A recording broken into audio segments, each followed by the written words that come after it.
후에 당면 과제가 뭔 줄 압니다. 아, 그래 뭐 우리가 뭐를 더 유치해야 되고 뭐가 모자라고 뭐 물이 좀 깨끗한 게 들어왔으면 좋겠고 뭐 이런 것들이 있습니다. 그래서 공통의 관심사가 있습니다. 그리고 그분들은 거기에 누가 출마하는지를 다 알아요. 그래서 적어도 4년 동안 그 이야기를 듣습니다. 자, 그래서 그런 여러 가지 같은 정치적 상황을 이해하고 지역적 핵심 과제를 알고 있고 다음에 거기 나오는 사람들에 대해서 서로 이야기를 해서 알고 있다는 공통점이 있습니다.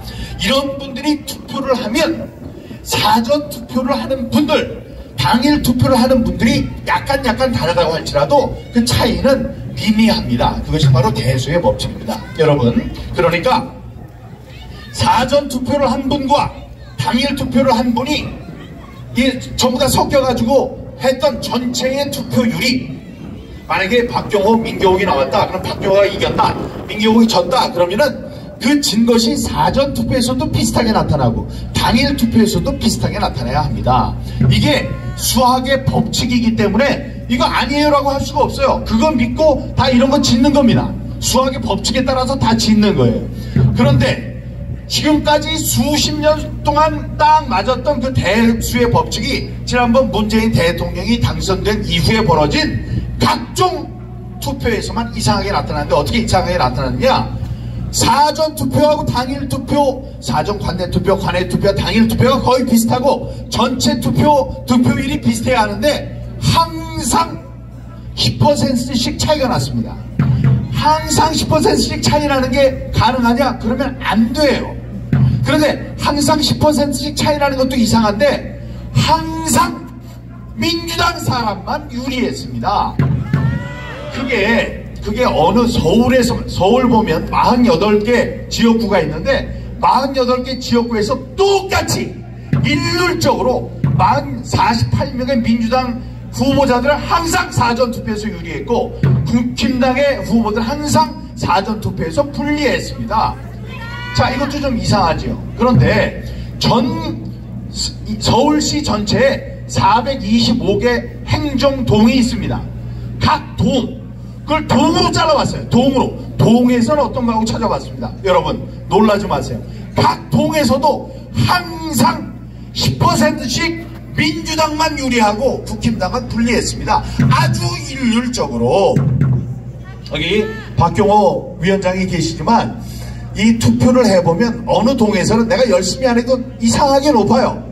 어디는 열심히 해도 이상하게 낮아요. 다음에 어디는 이상하게 사전투표가 높고 어디는 당일투표가 높고 이게 정상적인 겁니다. 그게 살살 모여가지고 전체적으로 내가 몇 표를 이겼다 이게 나오는 겁니다. 그런데 그게 일률적으로 어디 서울의 425개 동, 경기도의 599개 동에 일률적으로 단 한 번의 예외도 없이 사전투표에서는 항상 민주당 후보들이 유리했다. 이게 자연스럽습니까? 자연스럽지 않죠. 이게 바로 소리가 울렸는데 제가 18분에 맞춰놨어요. 2분 더 있습니다. 그렇게 일률적으로 잘못된 것은 어떤 사람이 와서 이상한 표를 집어넣었다는 이야기밖에 되지 않습니다. 아까 말씀드렸죠? 육개장을 한솥 끓여놨는데 아니 여기서 같은 데서 떴다고 해서 맛을 봤더니 하나는 구수하고 맛있고 하나는 너무 짜요. 너무 짜. 도저히 먹을 수가 없어. 그러면서 이 두 개가 같은 솥에서 나왔다 그러면 안 되는 거죠. 이렇게 맛의 차이가 날 때는 저쪽 솥에서 어떤 놈이 뭘 이상하게 타와가지고 여기다 갖다 놨다. 이렇게 생각하는 게 자연스럽지 않겠습니까, 여러분? 2분밖에 안 남았으니까 여러분, 이번 싸움은 반드시 승리합니다. 제가 오래전부터 얘기를 했습니다. 대통령은 지금 석방되셨죠? 다시 원직으로 복귀할 겁니다. 많은 일들 때문에 그렇습니다. 우리가 이렇게 계속 나와서 싸워요. 여기 젊은 친구들, 20대 친구들이 나와서 싸웁니다. 20대, 30대가 나오면 싸움은 끝난 겁니다. 4년 동안 저희들이 5년 동안 거리에서 싸우면서 뵀던 분들은 허리가 꺾어진 7, 80대 노인 어른들이셨습니다. 이분들은 60년 전에도 나와서 부정선거 때문에 나라가 망한다고 난리를 쳤던 분들입니다. 그런데 그분들이 60년 이후에 다시 나와서 그분 허리를 갖고 그 목소리를 외칠 때 전 가슴이 아팠어요. 젊은이들은 왜 안 나오느냐고 원망도 했습니다. 그런데 여러분, 대통령이 목숨을 걸고 계몽령을 펼쳤어요. 그래서 이 세상에 부정선거라는 것이 있구나. 부정선거는 좌와 우의 문제가 아니구나. 부정선거는 외세와 독재를 부르는 만국의 병이구나 라는 것을 20, 30대가 깨닫기 시작했습니다. 여러분, 그렇다면 우리는 반드시 이깁니다. 우리가 온 힘을 다해서 싸운다면 우리는 근소한 차이로 반드시 이깁니다. 이걸 제가 오래전부터 얘기를 했습니다. 대통령이 들어왔을 때부터 걱정 마라, 이긴다. 그러나 근소한 차이로 이긴다. 그러나 전제 조건이 있다. 우리가 온 힘을 다해서 싸워야 한다라고 말했습니다. 여러분, 3.5%의 법칙이라는 게 있어요. 이 바닷물에 있는 소금의 양이 3.5%입니다. 그런데 3.5%가 바닷물을 썩지 않게 합니다. 이 국가에서도 3.5%의 국민이 거리로 쏟아져 나와서 지속적으로 저항운동을 하면 그 저항운동의 뜻을 획득할 수 있다. 이것이 정치적 이론입니다. 이 경험에 맞춘 이론입니다. 지금 우리의 3.5%는 175만 명입니다. 지금 전국에 나와서 이렇게 소리를 치는 사람이 175만만 될까요? 훨씬 더 많습니다. 서울에 모이는 사람들, 경기, 인천 제가 다 다녀봤어요. 예? 인천, 경기, 울산, 포항, 대구, 대전 다 다녀봤습니다.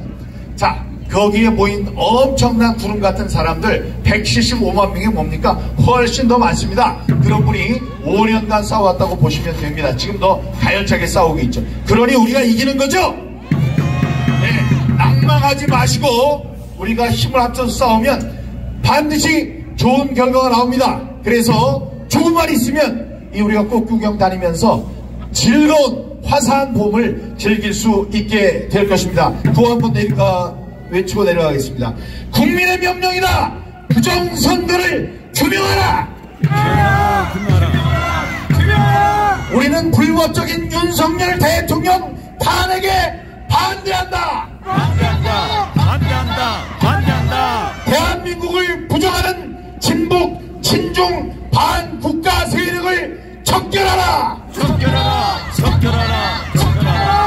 우리는 법치주의와 자유민주주의 체제를 수호한다.